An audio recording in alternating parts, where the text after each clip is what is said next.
Hi hello नमस्कार मंडळी, तुमचं सगळ्यांचं खूप खूप मनापासून स्वागत करते माझ्या एक आजच्या नवीन ब्लॉगमध्ये। तर आज देवपूजा झाली। देवपूजा आटपून मग मी साडी घातली, कारण आज होती मकर संक्रांती आणि त्यानिमित्त मला पूजा पण करायची होती।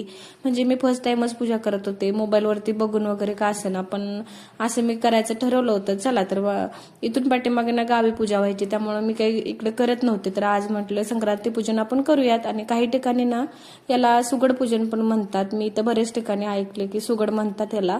चला तर तीच पूजा मी करून घेते। आणि सगळं साहित्य आणलं होतं मी, आणि ती तशी पूजा माझी चालली होती। म्हणजे कसं आहे की तसमे घरी आहे आज, आणि तोपर्यंत तसमेचे बाबा आहे, तोपर्यंत मला सकाळी सगळी पूजा आवरून घ्यायची होती। मी पूजा आधी आटपून घेतली आणि मग स्वयंपाकाला लागणार होते। तर चला अशा तऱ्हेने माझी संक्रांतीची पूजा झाली। आणि असाच गोडवा तुमच्यात माझ्यात कायम असा राहू देत। आणि जरी नाही काही नवीन शिकायला भेटलं तरी आपण आपला आहे तोच गोडवा कायम ठेवा, असं देवाकडे मागूयात। आणि चला तर भेटत पुढच्या एका नवीन अशा छान ब्लॉग मध्ये। आणि कशी झाली माझी पूजा नक्की कमेंट मध्ये सांगा। आणि सगळ्यांना बाय बाय, आणि चॅनलला सबस्क्राईब करायला मात्र अजिबात विसरू नका।